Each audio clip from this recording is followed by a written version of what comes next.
وفا کرنے کے لیے عہد کرنا پڑتا ہے. جب آپ عہد کریں گے تبھی پھر کوئی چیز آپ کو موو کرے گی کہ آپ اس عہد کی وفا کریں. امام کی خدمت میں آیا, امام سے کہا کہ مولا مجھے دین کا خلاصہ بتا دیں, کون سی چیز ہے ایسا خلاصہ بتا دیں کہ میں اس پہ عمل کروں. تو امام نے اسے 3 چیزیں تعلیم فرمائی. پہلی چیز امام نے کہا کہ اپنے عہد کو وفا کرو. جو تم نے عہد کیا ہے, جس سے تم عہد کرتے ہو, وعدہ کرتے ہو, اس کو وفا کرو. یہ پہلی چیز ہے. دوسری چیز کہا کہ قول الحق, حق بات کہو ہمیشہ. تیسری چیز حکم بالعدل, یعنی اگر کسی چیز کا حکم کرو تو عدالت کے ساتھ کرو. یہ امام نے خلاصہ کر دیا. اب آپ نے 3 چیزیں تھیں, لیکن اب آپ اس کو عمل کرنا شروع کر دیں. جس سے عہد کیا ہے, قرآن کہتا ہے اوفو بعہدکم, جو تم نے وعدے کیے ہیں ان کو پورا کرو, ان کو وفا کرو.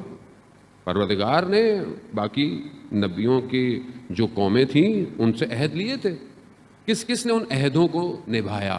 عہد جو ہے وہ 4 قسم کا ہے جو ہماری زندگی میں ہوتا ہے اور ہونا چاہیے. پہلا عہد خدا کے ساتھ ہے. انسان خدا کے ساتھ جو عہد کرتا ہے اسے برا. اب خدا کے ساتھ کیا ہے؟ وہ خدا میں تیرا بندہ ہوں. تو بندہ کیا کرے گا؟ بندگی کرے گا, عبادت کرے گا. خدا میں یہ نہیں کروں گا, خدا میں. ہم کرتے بھی تو ہیں خدا سے عہد. غلطی ہو جائے تو ہم لوگ کیا کرتے ہیں؟ معافی مانگتے ہیں, پھر وعدہ کرتے ہیں, مگر وہ وعدہ ہی کیا جو وفا ہو. ہمارے وعدے ویسے بھی وفا نہیں ہوتے. تو ہم اس عہد کو نبھائیں. جبکہ قرآن اس چیز پہ بہت زیادہ فوکس ہے کہ جو تم نے خدا کے ساتھ عہد و پیما باندھا ہے اسے پورا کرو.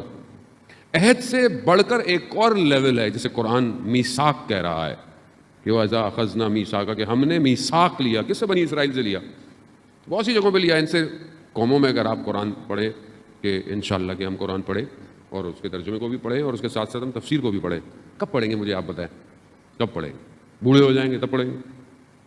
بوڑھاپے میں پڑھیں گے؟ کب پڑھیں گے؟ تو اس کا ترجمہ اور پھر اس کی تفسیر کب پڑھیں؟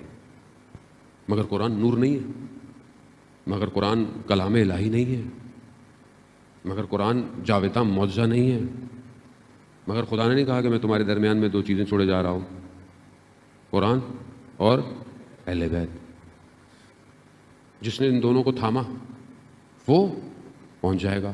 رسول خدا کا فرمان ہے, حدیث ثقلین مشہور ہے. حدیث ثقلین, یہ 2 چیزیں دے رہا ہوں, ان دونوں کو تھامو تو مجھے حوض کوثر پہ ملنا. یعنی اگر حوض کوثر تک جانا چاہتے ہیں تو کیا کریں؟ قرآن اور اہل بیت دونوں. قرآن اہل بیت کی تعریف کر رہا ہے, اہل بیت قرآن کو بیان کر رہے ہیں. تو ابن عباس سے کہا تھا نا کہ کیا آپ حضرت علی کی شان بیان کرتے رہتے ہیں؟